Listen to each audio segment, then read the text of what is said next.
Hi, good morning. So today we'll talk about clustering. We'll introduce the idea of clustering. So until now we have looked at how to represent a data object, right? And we also looked at some ways of visualizing data objects.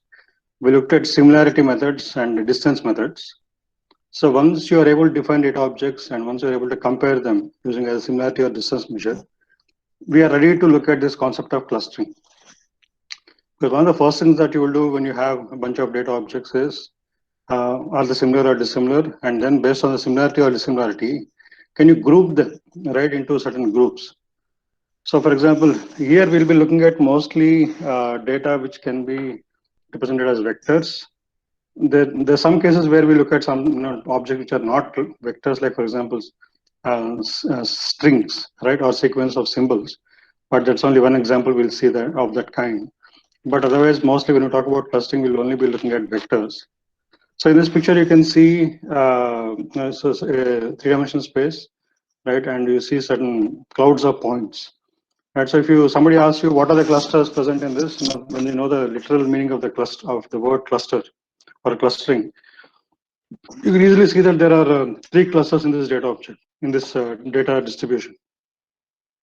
So basically, when you say that, make that kind of an intuitive judgment, what you are doing is you are looking for sets or subsets of data where within the cluster the points are close to each other, right? And between two different clusters the points are far off from each other. So close to or far off is something that you can decide based on your distance measure. So once you have a data object defined and once you have a distance measure defined, you know what is close to what is far off. So by applying that, you can in principle, right, define something like a cluster where inside the cluster the distances are small, and across clusters distances are large. So these two properties are very crucial to define clusters in a data object. That is, intra-cluster distances are small, right, or inter-cluster distances are maximized. So given a data set, if somebody asks you to identify the clusters in that, you need to be guided by these two principles. Right? How do you divide this data set into subsets or into partitions? You can call it whatever, right? Into clusters in such a way that inter-cluster distances are maximized and intra-cluster distances are minimized. So all that you need to find out clustering is, right, a bunch of data or a bunch of vectors, and then a distance measure or similarity measure. So if it is similarity, then inter-cluster similarities are minimized and intra-cluster similarities are maximized. So just because it's a complementary notion. So you need you need basically a bunch of data and a distance measure to find out clustering. And why do you need clustering? Where do you use it? So just to understand data. So for example, I have a bunch of objects, right? And I do some cluster analysis. I find that all these bunch of documents, all these documents come under some category, and a category of sports, category of weight loss, right, or category of certain disease, category of financial data, whatever, right? So similarly, group genes and proteins which have similar functionality, or group stocks with similar price fluctuations.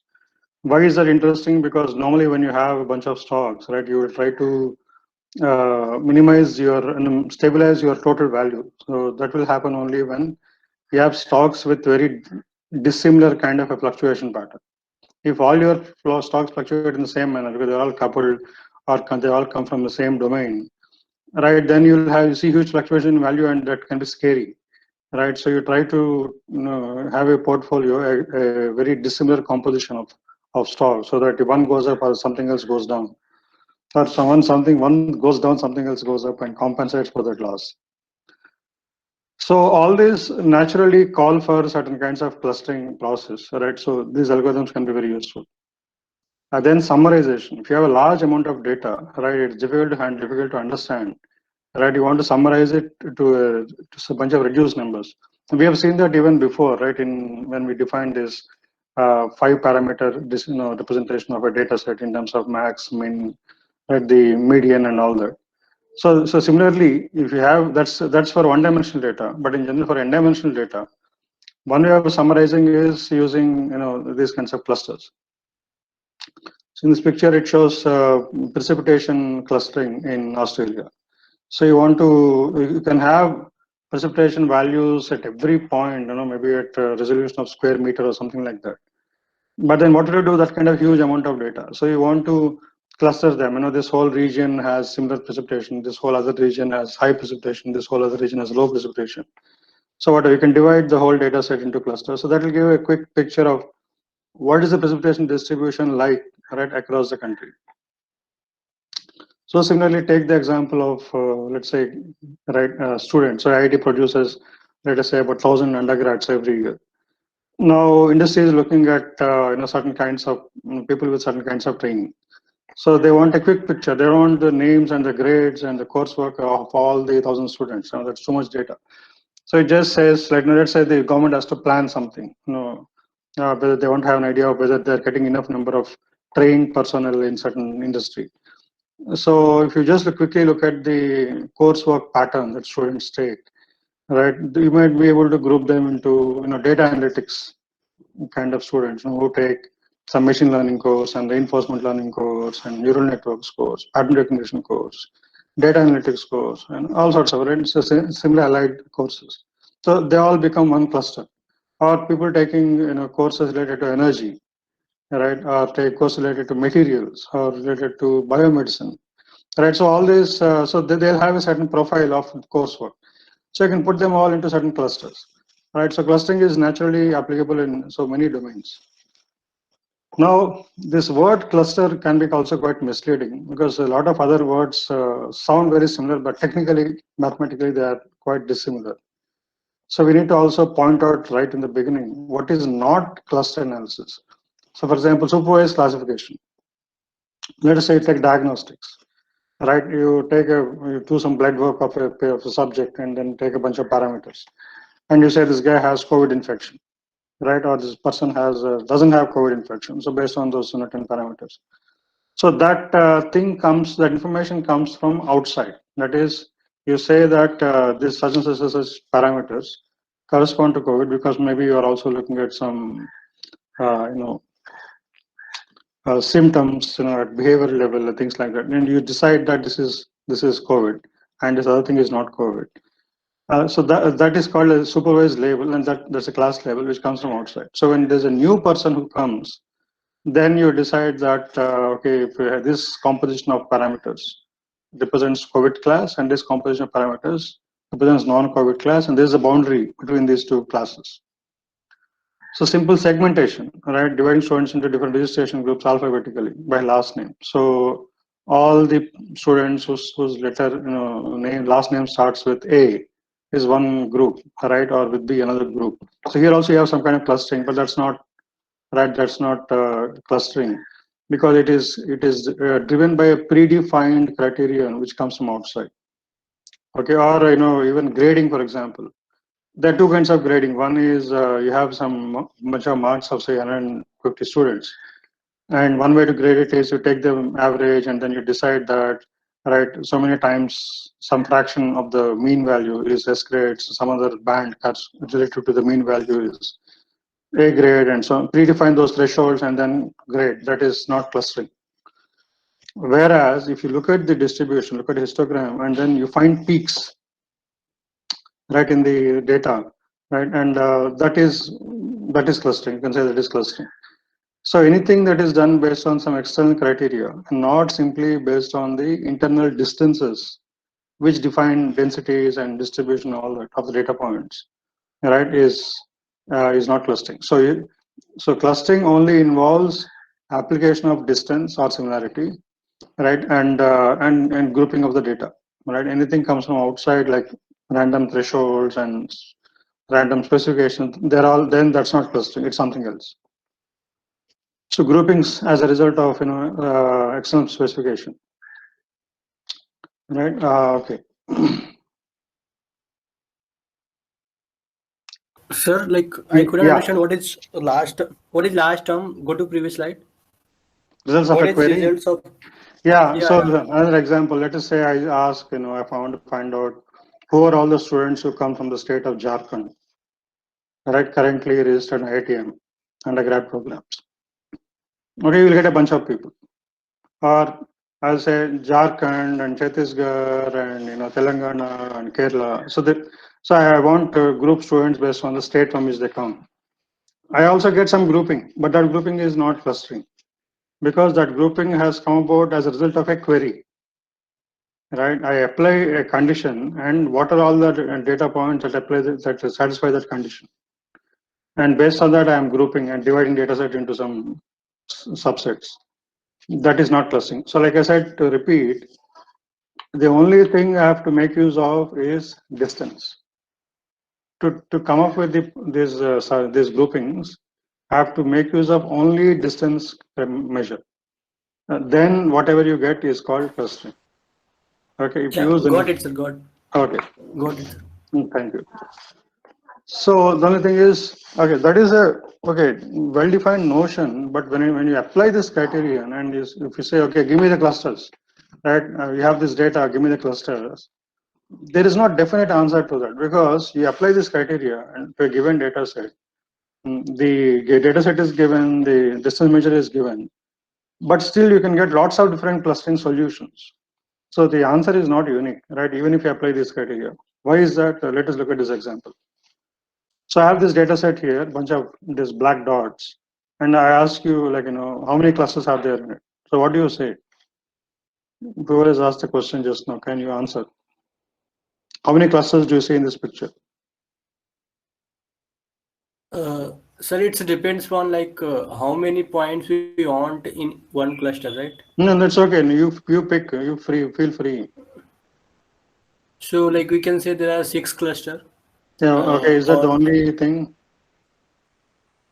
Is that the only way to no, divide it? No. there might be like 2 cluster as well, like only two Yeah. cluster. So the point is, in when you say 6 or 2, in both cases you are applying the same intuitive criteria, right? Whether you divide it as 2 or 6, look at these 2 clusters. This is what you must have had in mind, right? You must have this in mind. So all the red dots are close to each other. All the blue triangles are close to each other. So that's what we wanted, in cluster. And all the red dots are far from blue triangles. So criteria are met, and that's how we divided clusters. But this is also okay. Red 6 clusters is also okay because again the same criteria are satisfied, right? For each of those 6 clusters. Slightly differently, 4 clusters. Again, you can apply and justify your solution using the same criteria. So what is the point here is the criteria are well defined, they are mathematical, but the solutions that you get by applying this criteria, it is not unique. The clustering that you get is not unique. Now the term clustering is also a kind of a precisely defined term. Cluster is one subset, this one of these groupings. Clustering means that kind of a partitioning of the entire data set is called clustering. So when you say what is the clustering of this data set, it means you have to define all the partitions. Points 1374 blah blah blah is cluster 1. Points 9943 something something is cluster 2. So defining the entire partitioning, right, all the subsets, that is called clustering. So here there are different categories of clustering. So that's what we'll discuss from now on. So one important categorization of clustering is hierarchical versus partitional. So in partitional type of clustering, it's a division of data objects into non-overlapping subsets or clusters, such that each data object is exactly in one subset. So divide data into non-overlapping listing. So every point is only in one of the clusters. Hierarchical means there's a nested set of clusters which is organized as a tree. Let us look at this. So the original set of points are shown. So there are 2 examples here. In the upper part on the left, let me point out. Just a second.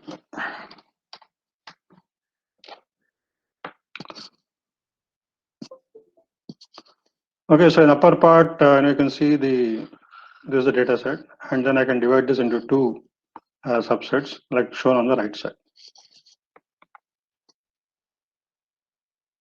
Similarly, in the lower part, these 5 points are the data set. and I'm dividing the whole thing into just one big cluster. That's also okay. That's because then the number of clusters is equal to 1. In hierarchical clustering, you do a nested type of clustering. That is, you have 4 points in this data set shown on the left side. These 4 points are divided into 2 clusters first. That is, P1 and P2 form one cluster, P3 and P4 form another cluster. Then I group these 2 clusters together into a larger cluster. So I can draw this like a tree diagram. So P1 and P2 form one cluster. So that is, so these 2 branches meet at one level. Then P3 and P4 also meet, right, form one cluster, so they meet another level. And then this branch represents this cluster, P1, P2 cluster. This branch represents P3, P4 cluster. And these 2 branches also meet at another point. And once you have this big cluster has all the data points. After there's only a single branch, or you can say the stem. So like that, you can construct a tree diagram. So we'll discuss this in detail, exactly what is this, what is the meaning of this y-axis here, and right, and how do we merge and when do we merge, all those things we'll see later. This is just to introduce the concept of hierarchical clustering. So in partitional, basically it's flat, right? You just take data and divide it into some k partitions or clusters, and that's all there is to it. In hierarchical, it is not flat, it has a tree structure. You start from the data points themselves and progressively group them into larger and larger clusters, and then keep merging those clusters, those subclusters, until you end up with a state where all the points form one big cluster. Okay, and that's such a tree is called a dendrogram. Now, hierarchical clustering, actually, this kind of a clustering is more natural for certain kinds of data sets. Partitional clustering is not natural. For example, if you look at biological data, there are a lot of hierarchies within biological data. Okay, biological data is usually very complex. So take, for example, the problem of defining taxonomies. That is putting a given animal or a species into some bigger family, right? Now you cannot just divide all the species into some k families and put each species into one of those families, because there are even higher families and even higher families and so on. So if you take, for example, this species called Ursus americanus, that American black bear.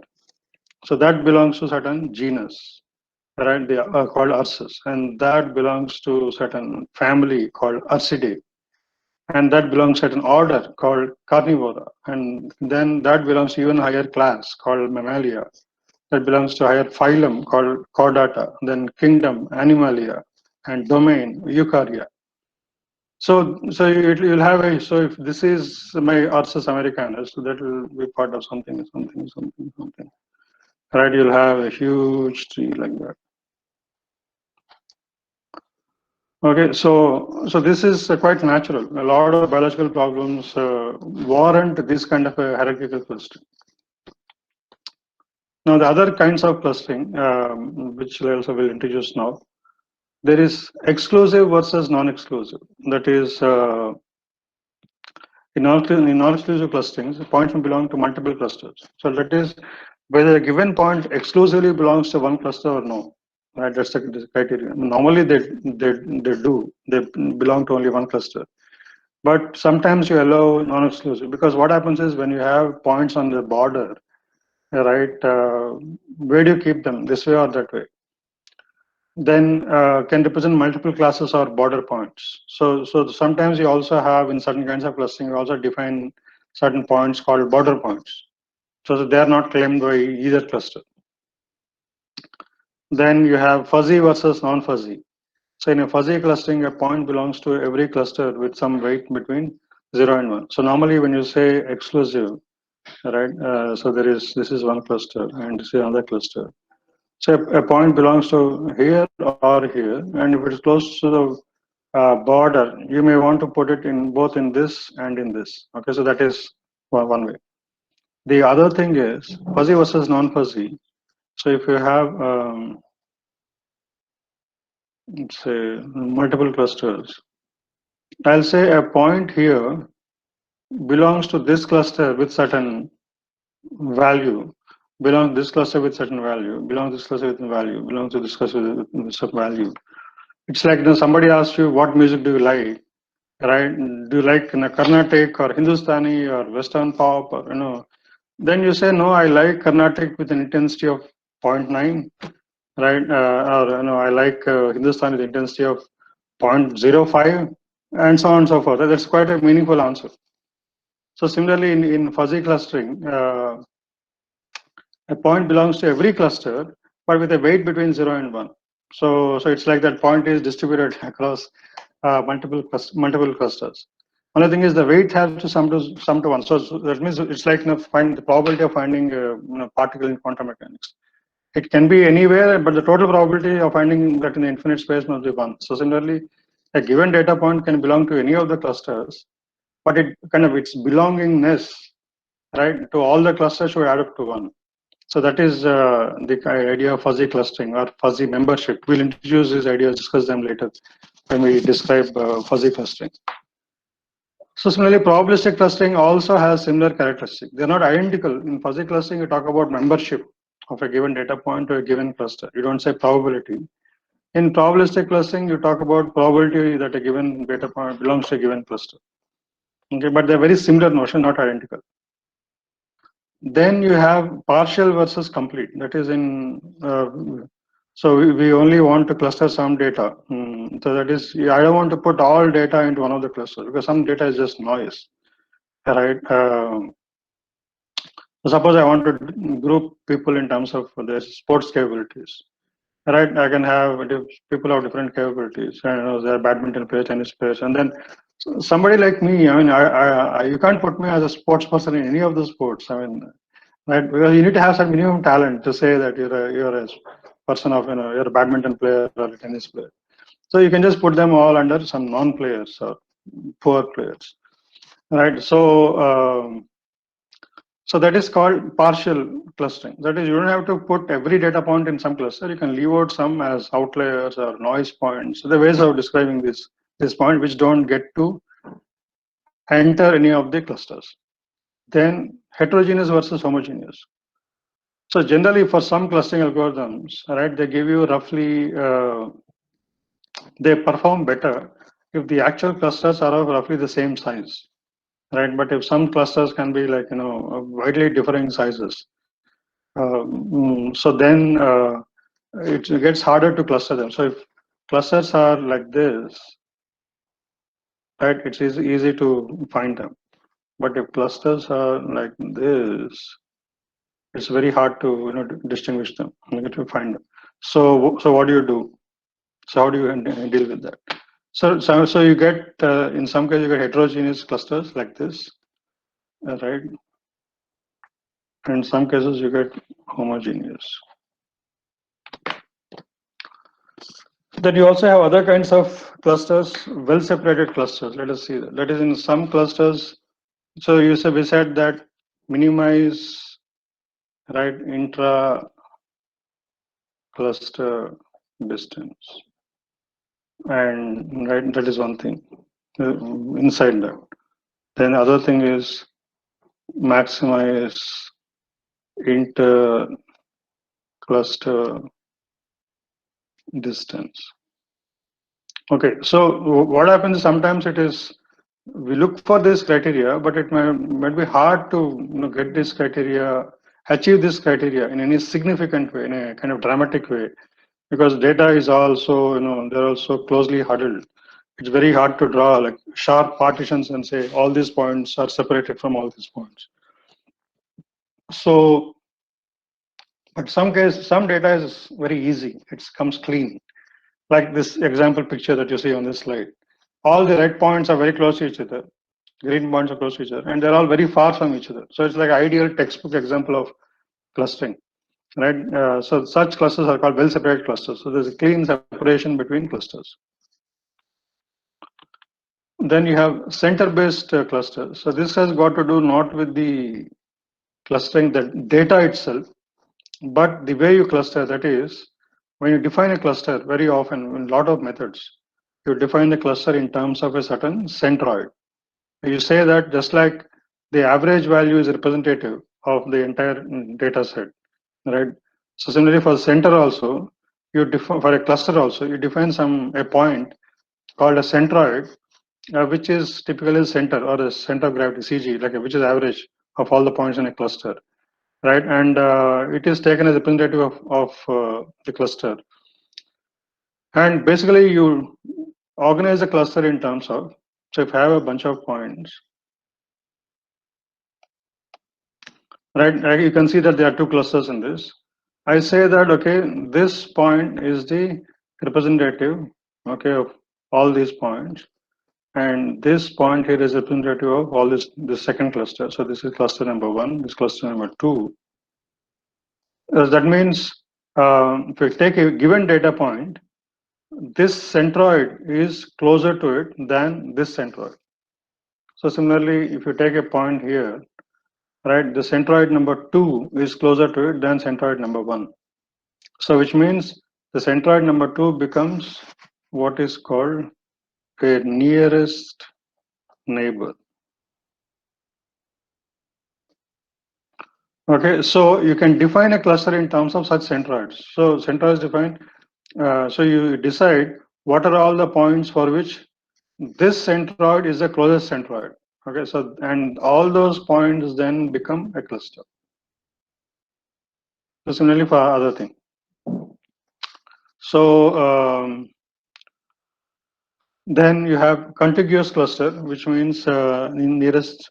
So if you look at, so in case of center-based clusters, you have a centroid and you have lots of points around it, clusters around it. So because you are looking at nearest neighbor, right, for a given point, all the points around it, right, will become part of the cluster. So because of this center in a nearest neighbor criterion, the clusters that you will get will be typically circular, okay, or in n dimensions spherical or hyperspherical. Whereas that may not be always the case, right? In for real world data may not come in nice spherical clouds. So look at this, for example, this data here. You can say, if you ask how many clusters are there in this data, right? What will you say? Can somebody answer? The far left, there are three data. This data set has lots of points. Some are colored green, some blue, some red. How many clusters are present in this data set? 4.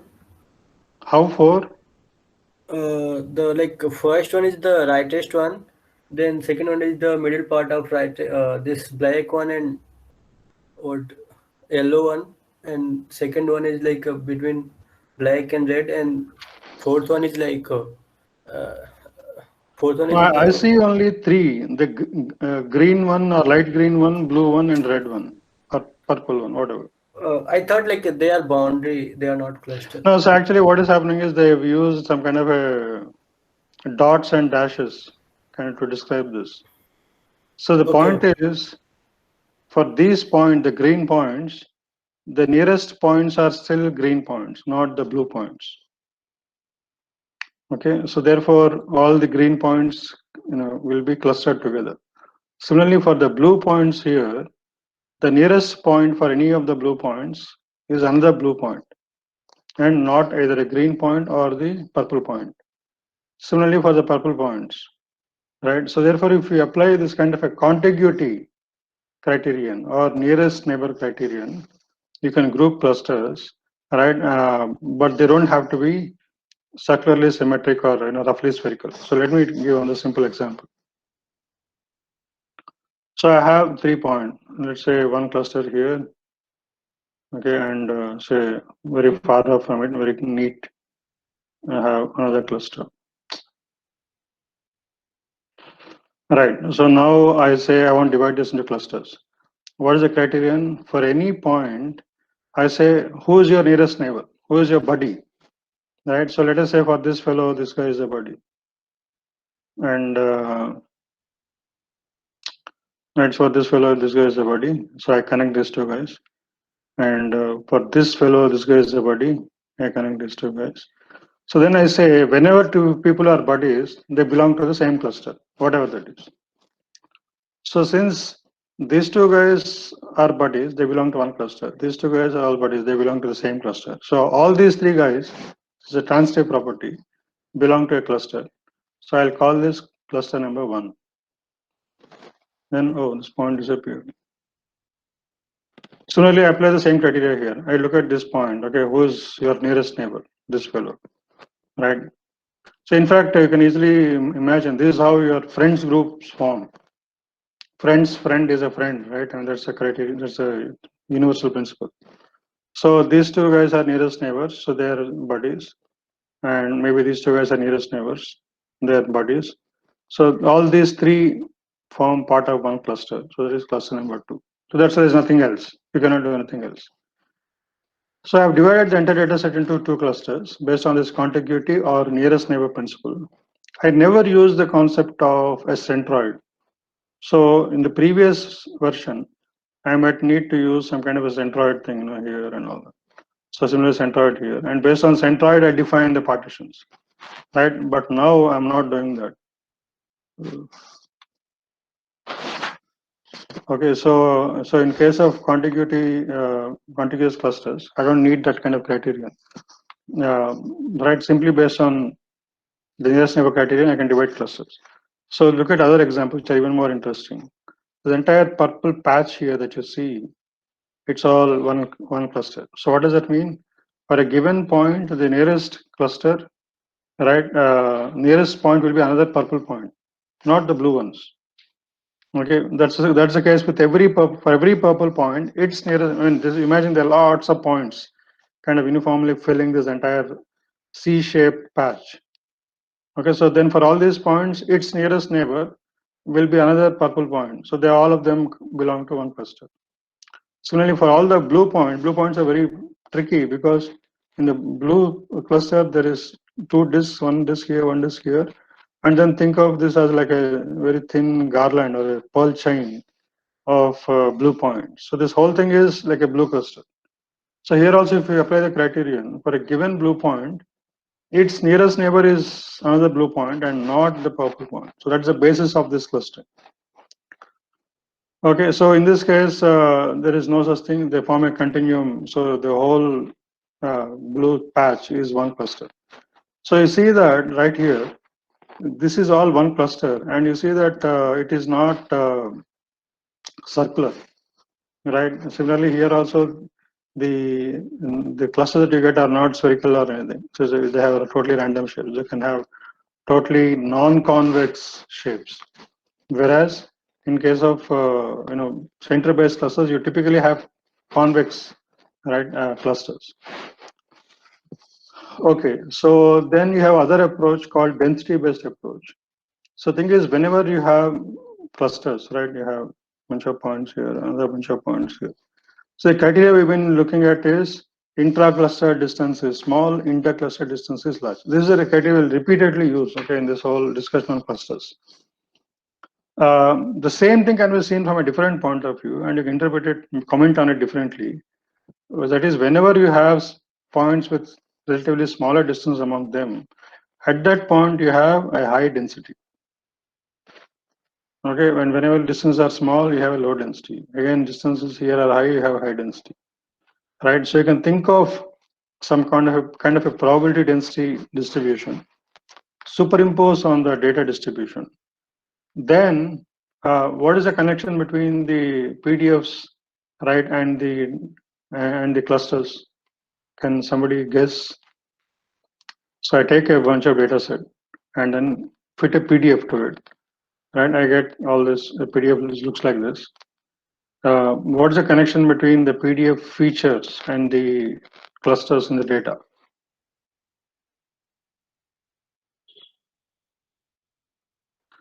Okay, so the peaks in the PDF, right, will be high density points, and high density points are like clusters. Because we have just said that wherever you have a cluster, the distance among points is less, and that will give rise to high values of the density. So therefore, high density points in the PDF are like clusters. So this is, you can also approach clustering like this. That is, you fit a PDF to the data set and look for high values, look for local maxima in that PDF distribution that you have constructed. And that approach to clustering is called density-based clustering.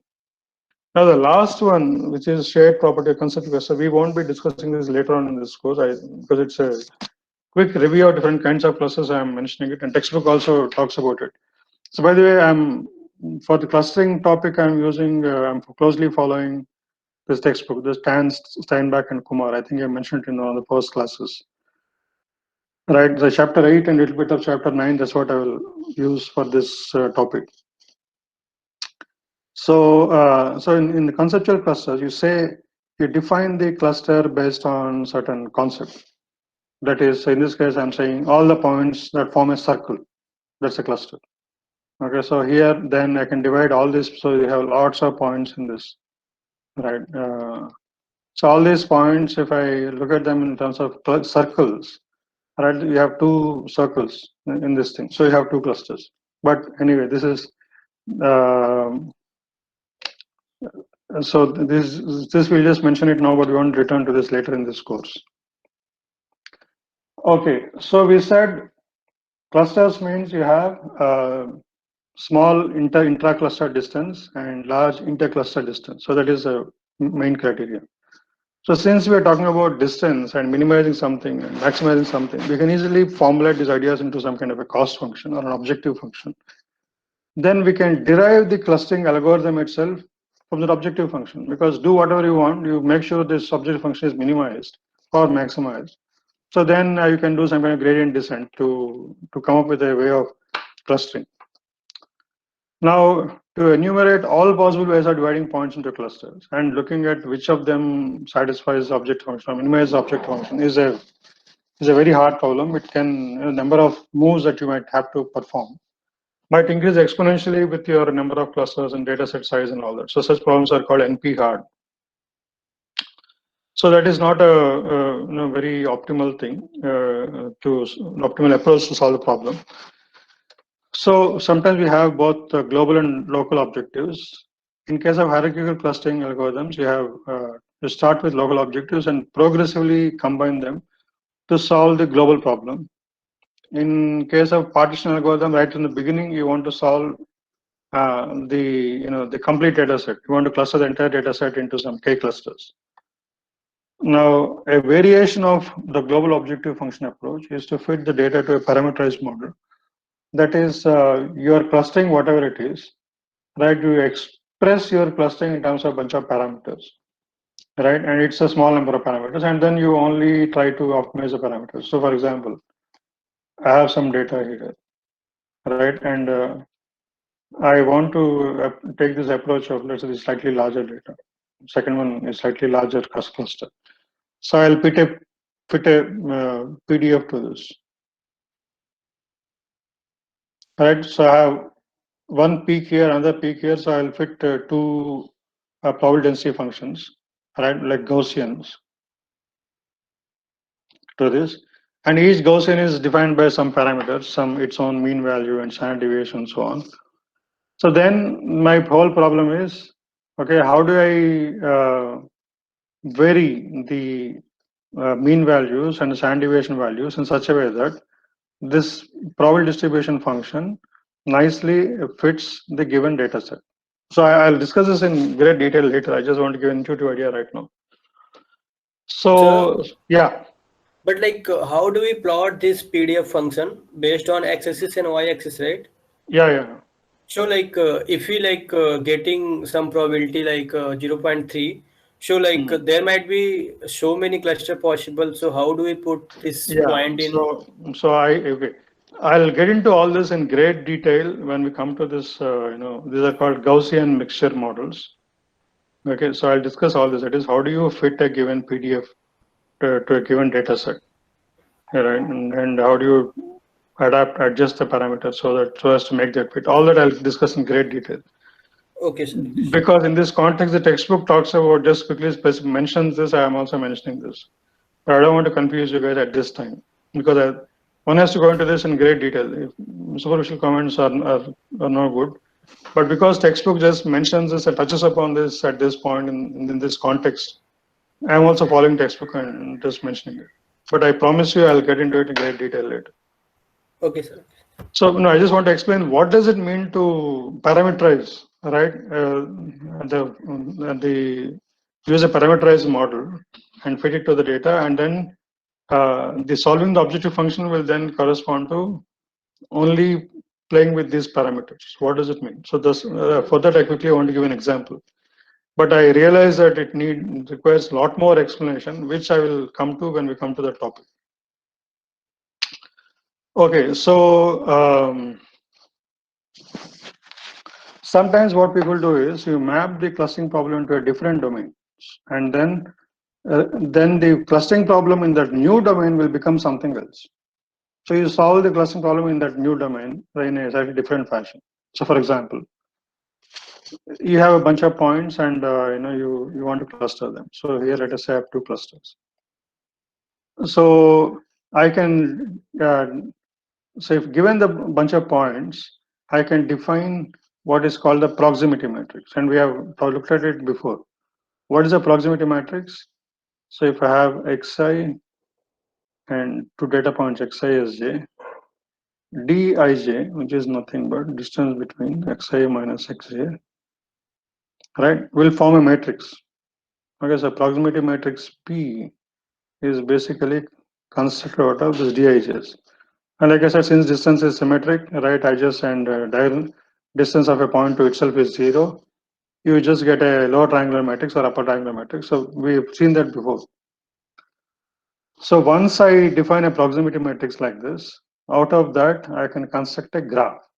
This graph is not the graph that you have learned in your high school.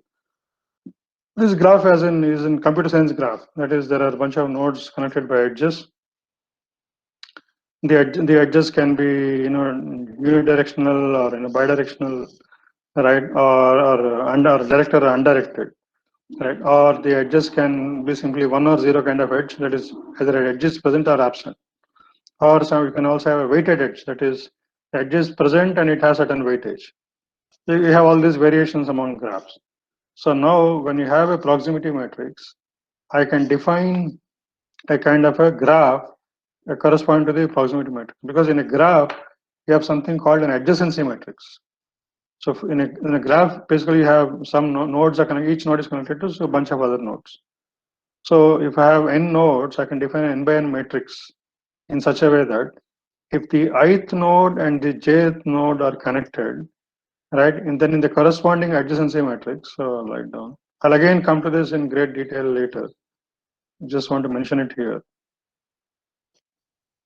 So in adjacency matrix, if ith node and jth node are connected, the corresponding entry of aij will be equal to 1.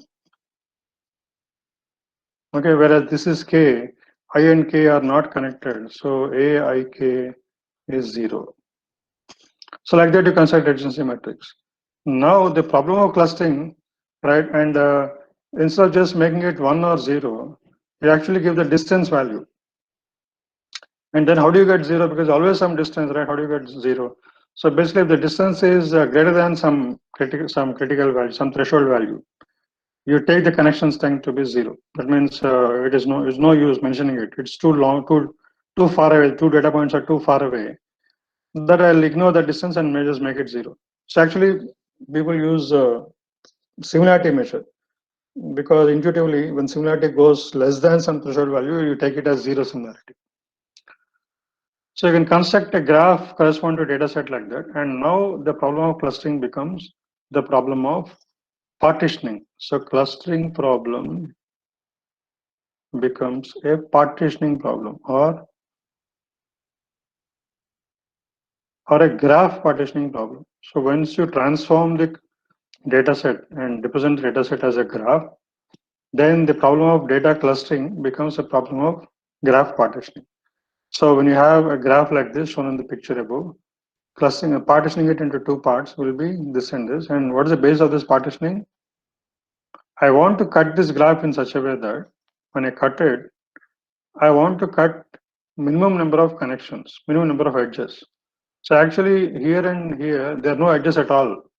So I'm not really cutting any edges. So that we have done a good job. So even if I have an edge here, it will be a weak edge because I'm allowing a weightage is given to edges. So this will be a weak edge. So I'm cutting only weak edges, right? And that's a good partition. So take this other illustration in the lower part of the slide. So I have a graph like this shown on the left side, this whole thing. Then I want to divide it into two partitions. So if you cut like this, so they'll come up with something like, right, and so that the number of edges you have cut is quite small. Okay, so it is minimized. So or you can cut into even more pieces. So like what you're seeing here in the rightmost top bottom right. So like that, you can transform the problem into some other domain and then solve it in that other domain. Okay, and finally, yeah, Sir, yeah, like this graph-based clustering is mm, like applicable for any kind of data or like any particular yeah, kind of data yeah. Any kind required of for data that. can be converted into a graph because for any kind of data, so first of all, clustering is meaningful only when you have a distance measure defined. Okay, so once you have distance measure, you can construct the adjacency matrix, and the weights of the adjacency matrix are nothing but your distances or similarities. And Sir, sir, then, yeah, but I am not able to think like what is the this node what is this edges represent between like any kind of data, like suppose so like yeah, so take this point for example. Actually, the nodes shown in this picture are actually physical positions of the dot of the points in the 2D I space. got I get that point, yeah. Yeah, so if two dots are close to each other, we connect them with a strong edge. If two dots are far from each other, we connect them with a small edge. So like how is it different from k-mean clustering? We do same This thing, is right? totally, no, this is totally different because now you are asking how to cut this graph into subgraphs in such a way that when you cut, I cut least number of edges, right? Or even if I cut those edges, I have to take the weightage of the edges. Then the total number of edges, total weightage of the edges that I'm cutting should be least. This is called graph partitioning. So again, like I said, we'll come to all this and discuss in great depth. Okay, just quickly, I want to mention this. So maybe let us stop at this point. Right, other characteristics of data that are also important, which determine how you cluster. So we'll stop at this point and continue. So all this since it's the first class on clustering, let us go a bit slow. All right, let us really get familiar with the concept of clustering and the shades of the meaning of clustering and all that. Then slowly, next class we'll introduce one algorithm to actually perform clustering. We'll introduce k-means clustering, which is the simplest kind of a clustering algorithm. The first thing that you'll learn when you begin to cluster. But I think let us stop here and kind of chew on the idea of clustering. Okay. Okay. So if you have any other questions, I can answer, or we can meet tomorrow. Like I have one question for like contiguous clustering. Hmm. Go to on that slide.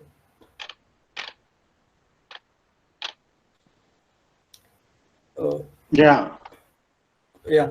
So like how do we like decide a point if it lie between two kind of cluster? Like if it's if there is a point whose like distance similar same between this blue cluster and this red cluster. So how do we decide that point Yeah. So here? then the different ways of dealing with it. There's a one algorithm called DB scan, which is follows this contiguity type algorithm. There, if it is between the two clusters, you treat it as a border point, and there's a way of associating that border point to one of the clusters. We'll discuss that when we come to that. But we also treat certain points as noise points, which are so far from any of the clusters, and that is not good to merge them with any of the clusters. So you just throw them away as just noise. So to distinguish, noise points are treated as not belong to any cluster, and they are thrown away. The border points, initially you mark them as border points, but later on you merge them with one of the existing clusters. Because both kinds of points are there. We'll discuss all that when you come to DB scan.